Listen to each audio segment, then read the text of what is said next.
अस्सलाम वालेकुम, मैं हूं दिल इम्तियाज़ और आप देख रहे हैं तख्ती ऑनलाइन। इस तस्वीर में आपको नज़र आ रहे हैं सियालकोट के एक बहुत जाने माने उस्ताद जिनका नाम है जुल्फ़िकार मुग़ल।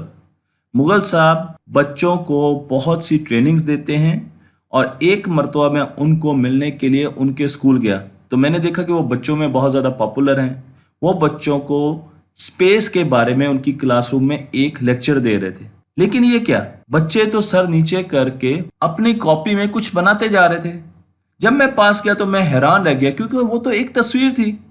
मैं मुस्कुराने लगा तो जुल्फ़िकार साहब ने मेरी तरफ देखते हुए बताया कि ये माइंड मैप्स हैं और माइंड मैप एक ऐसी जदीद टेक्निक है जिसकी ट्रेनिंग उन्होंने हजारों बच्चों को दी है।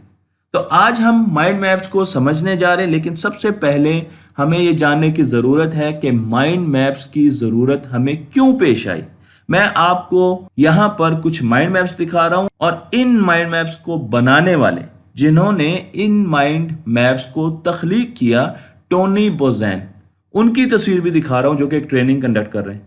अब सवाल यह है कि टोनी बोज़ैन ने माइंड मैप्स क्यों बनाए, और इसके जवाब में मैं आपको एक सीरीज ऑफ रिसर्च पेपर्स दिखाऊंगा जिससे आपको अंदाजा होगा कि हमारा दिमाग चीज़ों को कैसे समझता और कैसे रिप्रोड्यूस करता है।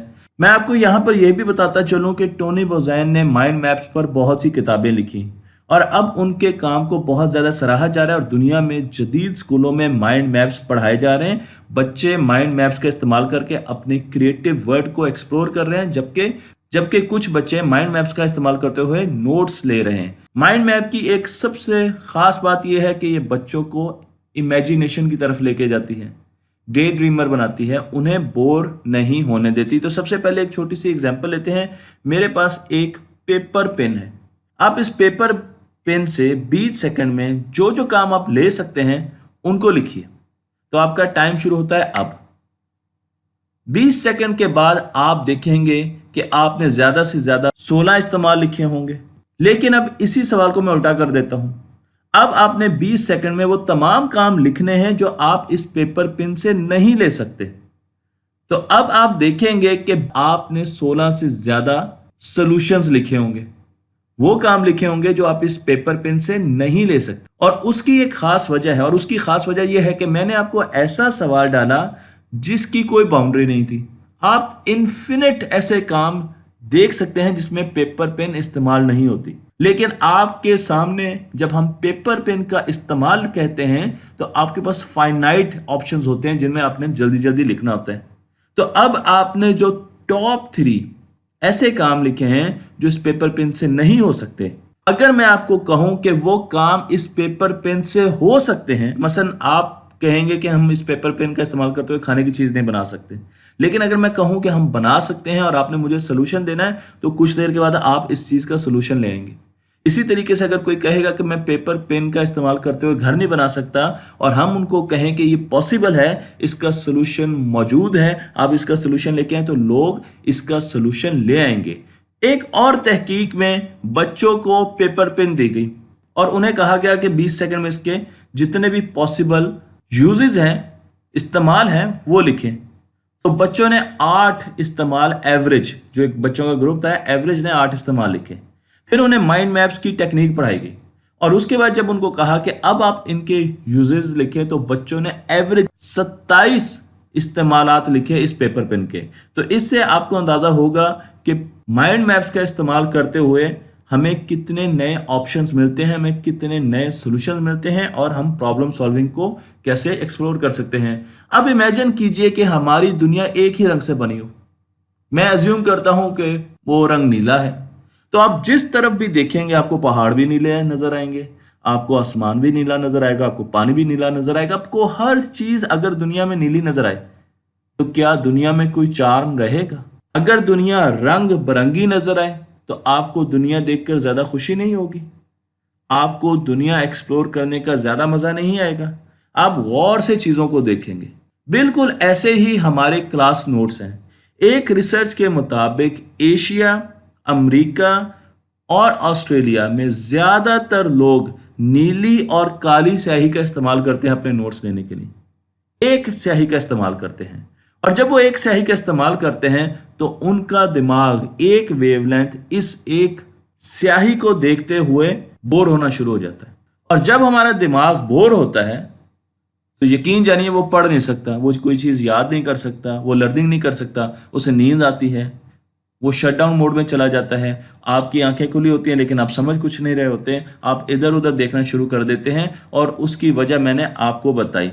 तो कलर्स जो हैं इनको थिंकिंग टूल कहा जाता है। आज की मॉडर्न न्यूरोसाइंस ये बताती है कि कलर्स एक थिंकिंग टूल हैं, इनकी मदद से आप चीज़ों को सोच सकते हैं। बस मैं आपको एक रिसर्च के बारे में बताता हूँ। ये रिसर्च हार्वर्ड मेडिकल स्कूल ने की, मैंने यहाँ पर डिटेल में लिखा है इसके बारे में, और इसमें यह बताया गया है कि हमारे दिमाग के मुख्तलिफ हिस्से मुख्तलिफ कलर्स को प्रोसेस करते हैं। तो अगर आप कोई चीज़ कलर में देख रहे हैं, एक कलर में देख रहे हैं, तो आपके दिमाग का एक छोटा हिस्सा काम कर रहा है। लेकिन वही चीज़ अगर आप रंग बिरंगे मुख्तलिफ कलर्स में लिखेंगे तो आपके दिमाग के ज़्यादा हिस्से उसको प्रोसेस करेंगे, वो ज़्यादा देर आपको याद रहेगी और उसकी प्रोसेसिंग स्पीड भी बहुत ज़्यादा तेज़ होगी। ऐसी रिसर्च को एफएमआरआई यानी कि मेडिकल इक्विपमेंट के साथ भी वेरीफाई किया गया है। इसी तरीके से एक और रिसर्च का मैं आपको हवाला देता हूं जो कि फेलिक्स विचमैन ने 2002 में की, और उन्होंने ये बताया कि अगर हम कलर का इस्तेमाल करते हैं सीनरी मेकिंग में तो हमें वो सीनरी या वो लैंडस्केप 5 से 10% ज्यादा याद रहता है। तो अगर आप किसी भी आदमी से पूछेंगे, उसको एक कलरफुल तस्वीर दिखाएंगे तो उसे 5 से 10% वो चीज ज्यादा याद रहेगी।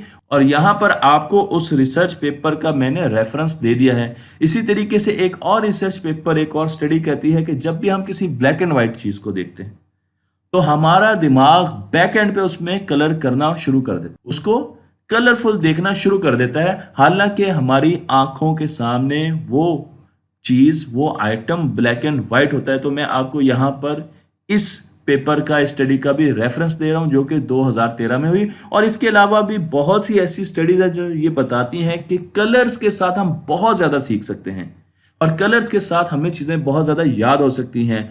मैं आपको 1993 में लेके चलता हूँ लंदन यूनिवर्सिटी, जहां पर मेमोरी एथलेटिक्स का मुकाबला हो रहा है। और वहां पर यह बताया गया कि इंसान की मेमोरी की याद करने की एक लिमिट है, और वो लिमिट यह है कि आप 30 डिजिट से ज्यादा एक वक्त में याद नहीं कर सकते। ये अपर लिमिट है हमारे दिमाग की। लेकिन क्या आप जानते हैं कि इंसान उसके बाद जितने भी मेमोरी कंपटीशंस हुए उसमें 200-300 डिजिट सुनकर एक वक्त में याद कर चुके हैं। तो 30 की लिमिट तो हम बहुत अरसे पहले फलांग चुके हैं, ऊपर जा चुके हैं। लेकिन मैं आपको एक चाइना के 24 साला चाओलू से मिलाऊंगा जिन्होंने 24 घंटे और 4 सेकंड तक पाई की 67,890 डेसिमल पॉइंट्स तक नंबर्स को याद करके जुबानी सुनाया। तो आप देख सकते हैं कि 67,000 68,000 नंबर्स को हम याद करके दोबारा सुना सकते हैं। और फिल बदी अगर हमें सुनने को कहा जाए तो हम 300 वर्ड्स या नंबर्स को याद करके सुना सकते हैं। तो मैं आपको एक छोटा सा क्विज लेता हूं ताकि आपको अपने ब्रेन की प्रोसेसिंग स्पीड और उसकी विजुअलाइजेशन पावर का एहसास हो सके। तो मैं आपको कुछ लफ्ज देता हूं, आपने उनको सोचना है। ज़ेब्रा। अब आप ये बताइए कि आपके दिमाग ने क्या सोचा। क्या आपको ज़ेब्रा की तस्वीर नजर आई या आपको ZEBRA लिखा नजर आया? एप्पल। अब आप बताइए कि एप्पल का नाम सुनने से आपके दिमाग में तस्वीर आई या आपको टेक्स्ट नजर आया? हमारा दिमाग एक विजुअल प्रोसेसर है, वो तस्वीरों को याद रखता है। और बहुत सी ऐसी स्टडीज है जो हमें ये बताती हैं कि 90% जो डाटा हमारे दिमाग में आता है वो विजुअल यानी तस्वीरी डाटा होता है। इसी तरीके से जब हम तस्वीरों को विजुअलाइज करते हैं तो हमारे दिमाग की ताकत और उसकी प्रोसेसिंग बहुत तेजी से बढ़ती है। यहां पर कुछ स्टडीज के रेफरेंस में आपको दे रहा हूं। तो मैं आपको एक केस स्टडी बताता हूं स्टारबक्स की, जो कि एक कॉफी ब्रांड है अमेरिका का बहुत मशहूर। और कुछ अरसे पहले उन्होंने अपने लोगों में से स्टारबक्स का टेक्स्ट निकाल दिया, क्योंकि वो ये जानते हैं कि इंसान टेक्स्ट को याद नहीं रखता, इंसान सिर्फ तस्वीर को याद रखता है। इसलिए जब भी आप अमेरिका में या किसी और मुल्क में स्टारबक्स के कैफे के पास जाएंगे तो आपको वहां पर उनका जो लोगो नजर आएगा वो टेक्स्ट में नजर नहीं आएगा, सिर्फ तस्वीर में नजर आएगा, क्योंकि इंसान तस्वीर को याद रखता है और उसको जल्दी प्रोसेस कर लेता है। इसी तरीके से एक और एग्जांपल मैं आपको देता हूं नासा की, क्योंकि नासा ने एक क्रिएटिविटी टेस्ट बनाया ताकि वो अपने साइंसदानों को और इंजीनियर्स को परख सके। लेकिन हैरानी की बात यह हुई कि जब उन्होंने ये क्रिएटिविटी टेस्ट मुख्तलिफ उम्र के बच्चों को और बड़ों को दिया, तो सबसे ज़्यादा जो नंबर स्कोर किए उस क्रिएटिविटी टेस्ट में वो 98% छोटे बच्चों ने, 5 साल से छोटी उम्र के बच्चों ने 98% स्कोर्स लिए। यानी कि छोटी उम्र के बच्चे सबसे ज़्यादा ज़हीन होते हैं, लेकिन जैसे जैसे हम उनको स्कूल में डालते हैं, हम उनको रूल्स में लेके आते हैं, तो आहिस्ता आहिस्ता हम उनकी क्रिएटिविटी ख़त्म करते हैं। 10 साल में वो 30% क्रिएटिव होते हैं, 15 साल में 12%, और उसके बाद उनकी क्रिएटिविटी 2% पर चली जाती है। ये मेरी अजम्पशंस नहीं है, नासा का डेटा है जिसे आप सर्च कर सकते हैं। और इसके साथ साथ ये भी बता दूं कि हमारे स्कूल्स क्रिएटिविटी ख़त्म करने का सबसे बड़ा जरिया है, जो कि बच्चों को कलर से, इमेजिनेशन से, डे ड्रीमिंग से दूर लेके जाते हैं और उनको रूल्स को फॉलो करवाते हैं। तो आज मैं आपको ये बताना चाहता हूं कि क्रिएटिविटी एक स्किल है जिसे आप सीख सकते हैं, और हर इंसान इन्फिनिट क्रिएटिविटी अचीव कर सकता है, क्योंकि क्रिएटिविटी वो स्किल है जो हमें फ्यूचर में चाहिए होगी।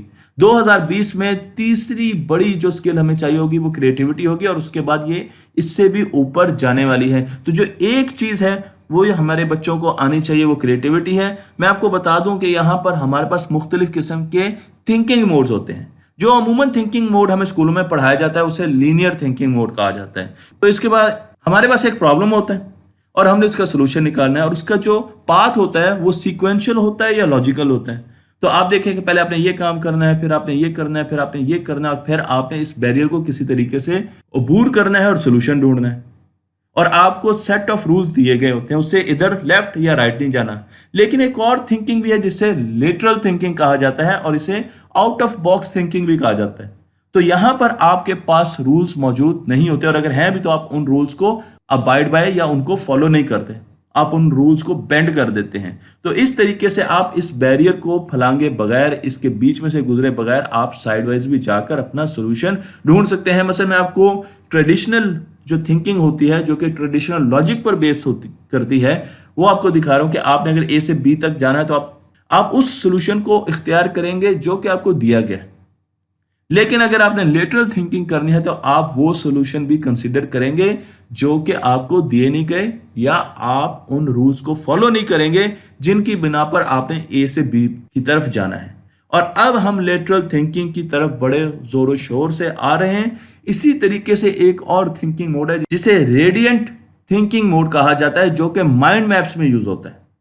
और ये एक ऐसा थिंकिंग मोड है जिसमें हमारे पास सेंटर में की फीचर होता है जिसके बारे में हम थिंकिंग करना चाहते हैं, और फिर उससे रेडियली मुख्तलिफ ब्रांचेस निकलती हैं, और हम उन ब्रांचेस को लेबल करते रहते हैं, अपने आइडियाज को ब्रेनस्टॉर्मिंग करते हैं और उन ब्रांचेस को लेबल करते रहते हैं। तो हमारे पास एक पूरा अपनी थॉट का पैटर्न आ जाता है पेजेस पर। इसे हम मैप ऑफ थॉट्स भी कह सकते हैं। मसलन आपके पास लंदन का एक नक्शा है, तो सेंट्रल पॉइंट लंदन है और उससे मुख्तलिफ सड़कें बाहर की तरफ जा रही हैं और वो मुख्तलिफ जगहों पर लेकर जा रही हैं। इसी तरीके से माइंड मैप्स भी हम रेडियंट थिंकिंग की बेसिस पर बनाते हैं, क्योंकि हमारा दिमाग इस तरह काम करता है। अगर आप एक न्यूरॉन को देखें तो न्यूरॉन्स जो है वो बाकी न्यूरॉन्स के साथ कनेक्ट होता है और फिर कम्युनिकेट करता है।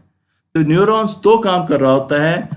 हमारा दिमाग जब भी थिंकिंग करता है तो हम इमेजिन करते हैं और फिर एसोसिएशंस करते हैं, उनका रिश्ता बनाते हैं जो पहले चीजें हमें आती हैं।